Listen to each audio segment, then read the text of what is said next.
Hi Lori, it's nice to have you. Well, thanks, Anvar. I'm really happy. Good friends for a little time, and we have been exploring. There's a lot of synergies between us in terms of what we are doing, what we are trying to do, what the impact that we're going to create. There's a lot of things which in common with us, especially coming to working on industry to academia. Is a big thing, which every as a country, as organizations, as a like higher educations looking towards that industry to education piece and how we solve this problem as together. So thank you for joining us today. It's a really pleasure to be here. So I think our big theme is, and our common shared purpose, I would say, is future readiness of the talent. So, and I think we're in Dubai, but the UAE and GCC is really the place to be in terms of the fast pace of change, right? So that's why we both choose to be here. Wonderful, and also we choose to be here because we feel as an academicians working at higher educations, we feel is it at this point, given the pace of transformation that's happening in the industry, whether it's AI or the change is happening at such a pace, and that's moving so fast, and then you have a higher education sort of system delivery that's prepared and not able to adapt those changes. So we see that the gap is increasing day by day. We're sure that in the next 5 years or in the next 2 to 3, it's going to be so big so that we will not be able to cope up, and there will be a lot of problems which comes because of this gap is getting increased. And we are here to how we can make an impact and how we save our students and how we make the industry get the best talents, and how this 3 to 4 years of students can be the better utilized, the better the best time that they get, so that they're half ready, at least 50 to 75% ready to go to the job market. I think that's a piece missing nowadays, isn't it? And I think the work that we're both doing, so you coming from an organization that actually is delivering these learning experiences, a strategist, change and learning strategist, really looking at, but how do we better, both of us look at how do we better prepare the talent. And I think we have a common vision of the student or the learners being in the middle. And then we have this ecosystem around them, whether Yeah. it's the government setting the strategic direction of the economy, and that gets supported by the employers, who would then be aligned, because the government will be encouraging certain industries and certain sectors, as they do here and everywhere in the world. But here it's very mindful in terms of the kind of industries and employers they're trying to attract. So there's certain priority sectors. And on the other hand, there's the very highly evolved education system here that needs to cope with these advanced changes. So how do we make sure that around these students there's greater collaboration between the educators, the employers, and then the purveyors of the economy, which is the government. So really having greater collaboration, so that we making sure that the efforts of all three parties are going to accelerate the development of the learners, Yeah. rather than, as you said, the learners reaching the workforce and then not Not being yet ready, not ready, being yeah. ready. Yeah, Ready, if you're not future ready. I think the right word you used was future ready, exactly. how we Yeah. can make that future ready. And we and also attending a lot of workshops with the employers, and in different sectors, supply chain and AI and logistics, and then like FNP, QSR.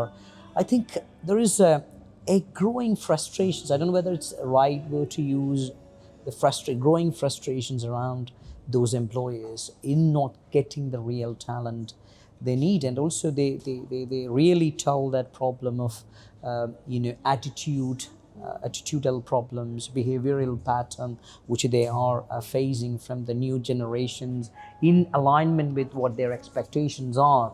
And then there is a lot of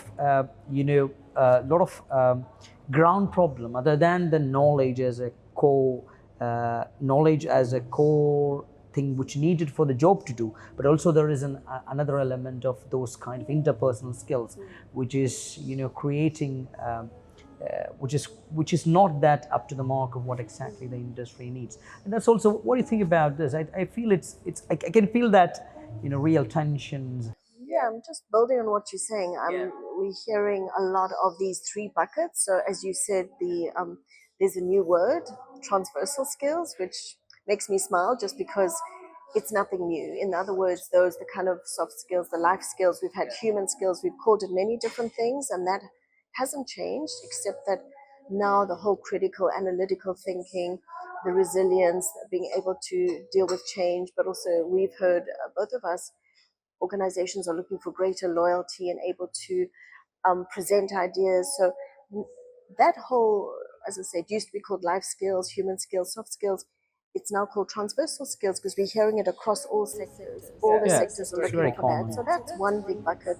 Yeah. Then there's the AI, data, cybersecurity, everything to do with technology enablement. That whatever your role might be, you may not be a coder, but there is a need for greater knowledge and skills, again, depending on whether you're a coder or just a user of the tech.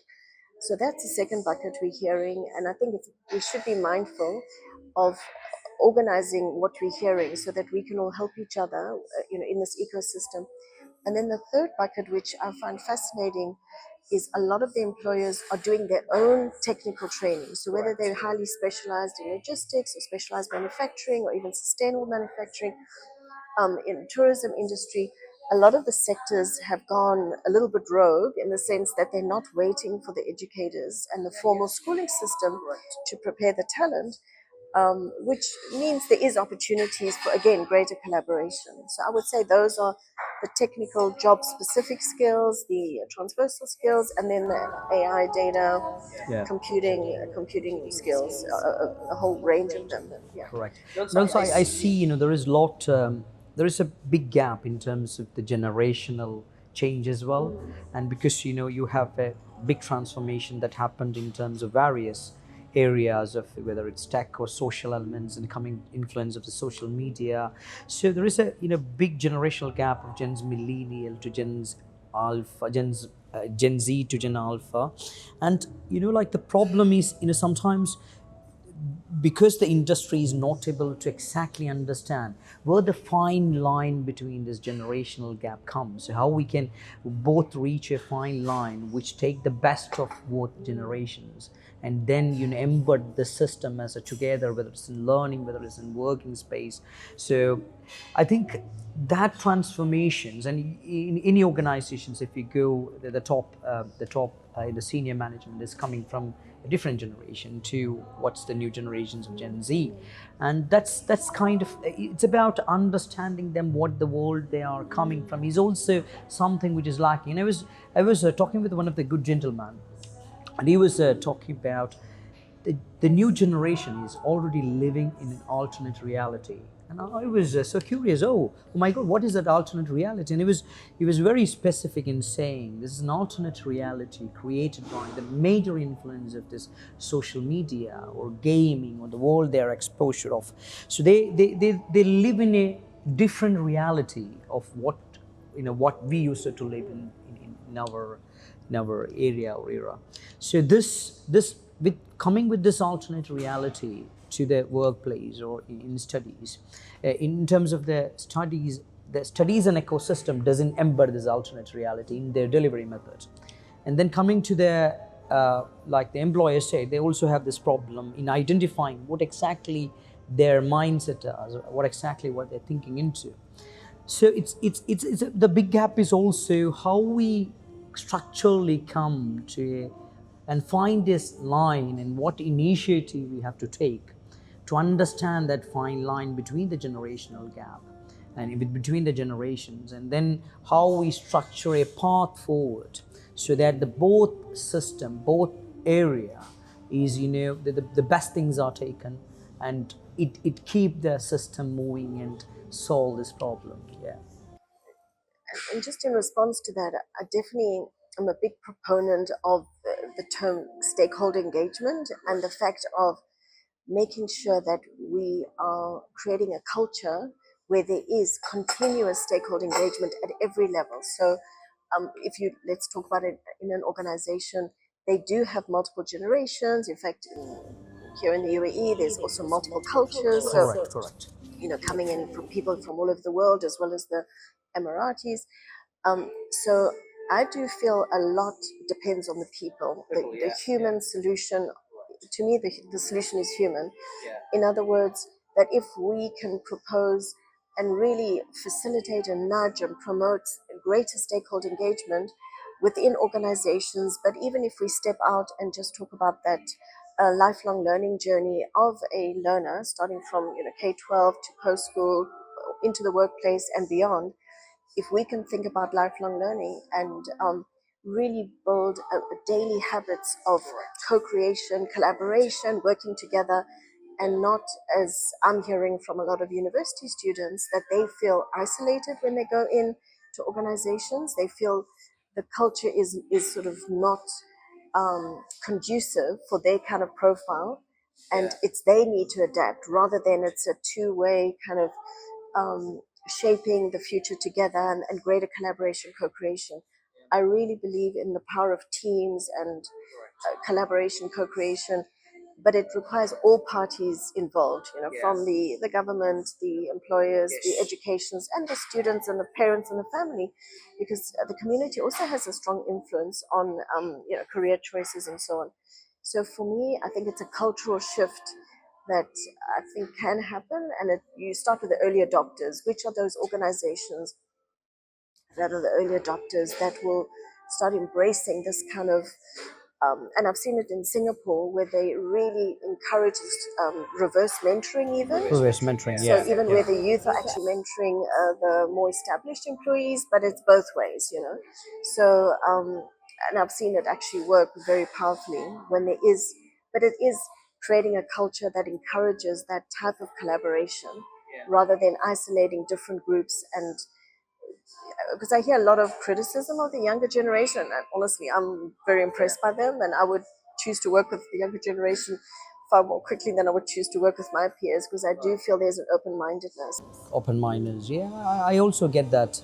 And also, if you look at the companies and the hirings overall together, see a lot of halt in hiring after this AI piece coming to the industries and taking over the industries. People are, and say in one side there is a halt of like the companies in terms of hiring. Meaning they've stopped Yeah, they just sort of freeze the yeah, hiring. they also rethinking how we How can they're get a hiring, okay. structuring Yeah. of that. And also in the other words, at the same side, when you talk about when you talk to the good industries, they're talking about we're missing the good talents. We because they halt hiring, because the transformational skill that needed for now to run the organization is not present in the students. That's one thing. And the second side, if you go to the universities, they talk about, we are not able to get that connections between the industry and then place our students or place them on internship. So I think on one side they wanted the employers want the right employers, and talent. the second, on the other side it's more reverse. They're ready to give all this together, but somehow that system is not missing each other. integrating. Yes. But there is a demand on both sides. But even there is a demand and supply, which is going in parallel. But we're not able to get a very the fruit of that collaborations and how we can solve these problems, and it's together. I think, so I think these are the challenges we face, and for us this is the hardest things to see as well. And without sitting in like academics and higher education and not providing the value of what exactly the industry needs, so what exactly going to helping them, this is a hard part. And If I can just jump in there and think about, we're hearing more and more about the vocational education route, and whether we call it vocational education or lifelong learning, but the point is, at the end of the day, as you said, even the higher education, the formal education, whether it's K-12 and post-school, are talking about really encouraging more of this work-based learning, practicing and hands-on learning, and yet, as you say, how do we get these collaboration across employer and educators? Because my point is, going to vocational is very clearly for employability, whereas sometimes academia, and I was interviewing some students, and they said no, they see themselves as academics, and they happen to be here in UAE, but they want to become researchers. So the academic, very formal academic route makes sense, that they in a way they see themselves as an academic, how to say it, being an academic, because they want to go the research route. And that's probably a small proportion of the population. So the whole concept of vocational, if we just steal the idea of learning for employability, I mean, I originally come from Africa, so the fact is that there it's not so much about the degree, although that still is highly regarded, but it really is for employability. So I think that could also be a mindset shift that needs to happen amongst all the stakeholders to say, how do we better prepare the person for life and for employability? So life meaning work-life balance and having your resilience and those transversal skills, but also let's help people. And employability can mean a solopreneur, can mean an entrepreneur, meaning you hire other people, but it can also be an entrepreneur in an organization that's very, very much in demand now, as well as joining the government roles or being in the corporate roles or SME roles. I mean, there's so many options, but if you broaden the idea, and I think that's potentially imagining possibilities of the future, if we can broaden everyone, the community, the family has a big role to play, the students, the employers, the educators and the government, to really broaden the concept of career and lifelong learning to mean what are all the different options, not just channeling everyone to the traditional mainstream roles, because those probably won't exist. So for me, that's something we need to unpack and think about. And we did it many years ago in South Africa, where we looked at really bringing underprivileged communities to broaden their mind of what are the different career options for them, to encourage them to continue complete schooling and then to go beyond schooling, and what kind of qualifications would make them employable. So so I'll Adding to what you exactly said, like looking at the transformations where we are in and considering the AI as an ecosystem that's going to evolve, it's definitely agreeable that there will be a lot of job loss, and then a lot of the boring tasks will be replaced by AI for sure. And we are into that software as a service to agent as a service, then to how we have an autonomous system of singularity where the AI agents interact each other and be brilliant or wise more than the human beings and close the tasks. That's where the industry is going. And then like there are a lot of huge investment that is being made on the AI to build the data centers. So when you hear, let's say, Denmark as a group now investing in a lot of countries for data centers, and they're channeling themselves to more into this data centers building exercise, the whole country. And that's with the G42 or M42 or overall ecosystem of Abu Dhabi, UAE, or Dubai as a whole together, TII, MBZ, UAI. These are all the ecosystem that's connecting to the AI, to kick off this AI piece. And where we see it, all these data centers now developing is to power. We say that to power, but how I see it is replacing many of the jobs. Like, for example, you have a data centers nearby, a big block. That means you have another like 50,000 jobs taken out. So the cost of the resource will be gradually replaced to the cost of the energy. So that's how we see the transition. So there will be a lot of job losses that definitely gonna take place as after AI booming and AI coming and taking over. But then, like exactly you said, the skills that we need now is not definitely the old traditional routing of medical engineering or like computing. So rather how we have that specialized skills. So we were so it will be mandate, and it will be very much needed for every job to have the top technical skills. So the technical skills become one of the top skills, like the communication skill, and which is not now much into. We have a separate department of tech team, and then they are more into tech, but that will come as a mandatory skills in terms of employment, and then that, like in English or communication, it will become the core piece of selections. And now, if you And look tech at meaning AI the technology, world tech, the traditional, I mean, not yeah, traditional, but technology, meaning, yeah, not yeah, so the latest technology. Yeah, if I can interject here, because there's some, I don't know if I always remember his name, but he's a serial entrepreneur and he's very famous. And I've got his, I always play his short video where he talks about the fact that in the future, and I really believe this, the world will be small, agile teams with large computing power. So if we, yeah, so if we keep that in mind, that he actually is quoted as saying that the Facebook that had to start today, and you're seeing that already. I'm seeing a lot of companies that are starting out that are creating really powerful global solutions that are tech enabled, and they are a small team of 5 or 6 people, and ultimately they may join with another team of 5 or 6 people, but each of these teams have got high computing power, and they could just be Lego blocks that happen to collaborate.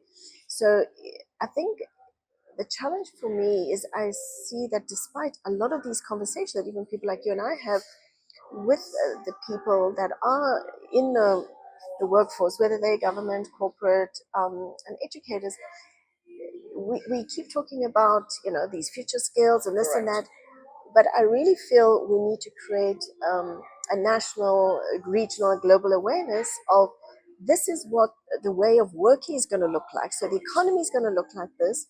The technology is going to look like this. So therefore, the way we work is going to look like that. So even preparing the youth at a minimum and ourselves to work in agile teams with large computing power. And each one of us has experienced it today because now you're not allowed to use PowerPoint, you have to use Gamma, which is fine. It just, okay, then it takes you a moment. And then you've got to move from Gamma to Notion to this to that. And then, I mean, I literally set myself a task to learn how to connect and actually create my own agentic AI. So I know I can teach myself, and I will, because I've been constantly evolving, and I'm not a techie, but I've always been an early adopter of technology. And even this week, it was amazing to see. I've been a big proponent of the in education, from the traditional old school learning management systems to LXPs, which were the next generation, which AI recommendations. Now there's agentic AI powered learn tech. So I've been going out and just learning what's out there. So even me in my profession, I've got to keep learning and relearning and not just staying stagnant. So sorry, back to my point, which is how do we inspire the people in the decision-making positions to themselves personally stay relevant and stay up to date so that they can make better decisions? Because to me, I would actually reach out and talk to these. So whether you're a parent, because you're in a position of power with your family, whether you're an educator, government, or employer, and a leader, or even a startup, how do you, in these influencing positions, how do you keep an open mind and even day to day keep up to date with how you might use technology and be more agile so that you can make better decisions within your place of influence? Yeah, and like exactly you said, adding to the top of what you're saying, like so there's a small agile team with high computing power. That's a very strong word, and also if you look at the big companies like Nvidia, if you look at the staff ratio versus the other companies, Apple versus Nvidia, if you look at the staff ratio versus the revenue, I think it's a far difference. That's a power of that AI. And now No, how? no, can I say that's Yeah, the power please. of teams Yeah, and power of AI? teams. No, Yeah, no, yes, okay. So together. Yeah, let's wonderful. tech and teams. Yeah, teams plus Tech and teams. technology. Yeah. So that's it's said human 1.0 plus human 2.0, where human 2.0 is considered as the agentic AIs to support those changes.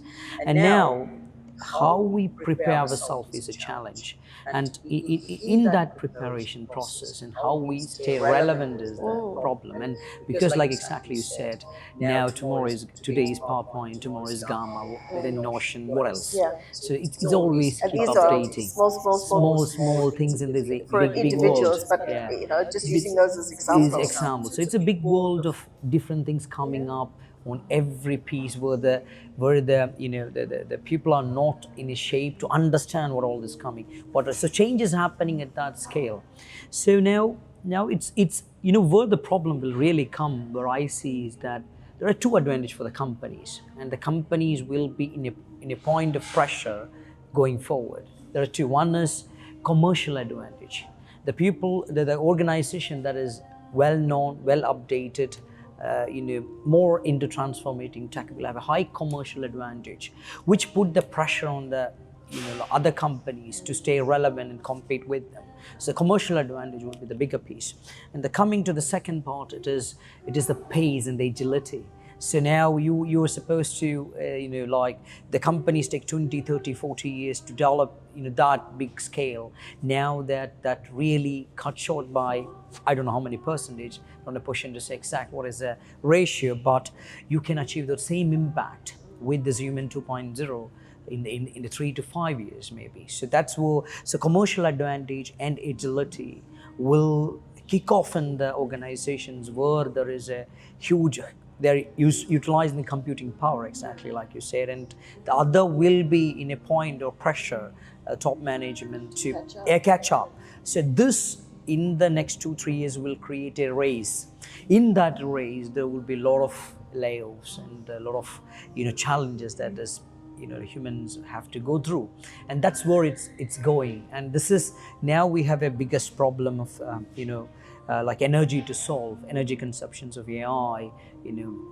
For new jobs, then, I mean, I'm building on what you're saying, that there's a half empty part, which is a lot of jobs will either go away or change Then dramatically. create But more. that means, and it's really important that people like us continually reinforce that, because Correct. whether you're talking to parents and they are putting the fear into their children and themselves that, oh my goodness, all these jobs are going, and again, they're having a negative influence, or whether you're an educator or a government or a leader or a corporate leader or an SME. I think we need to stop this fear mongering, and people like us need to really bring in the optimism of this and the opportunities, because as much as there's jobs are shrinking, and therefore you need to be all these things we're speaking about, resilient, you need to adapt to change. But if you're not role modeling that as a leader and as a parent, my call to action is to these people rather than to the youth themselves, because I think the youth is ready. The youth is very adaptive, and they are digital natives. So, as you said, and they actually, what I find interesting, as much as they are all behind screens, and again, I'm an eternal optimist, but I do find even some of the youth that I'm working with, I'm running some co-creation innovation sessions with them, and of all different ages, and they seeking out to have face-to-face sessions and to complement the screen time and AI and technology time with some social interaction out of choice. So I've given them the option where they could work online, or they could actually, we could meet face to face. And a lot of the times they've chosen to actually do much more social interaction. And then when they need to use the technology, they'll do that in their own time, which I found that fascinating, which counters that whole assumption that they are addicted. And I know kids and all of us are spending too much time behind screens.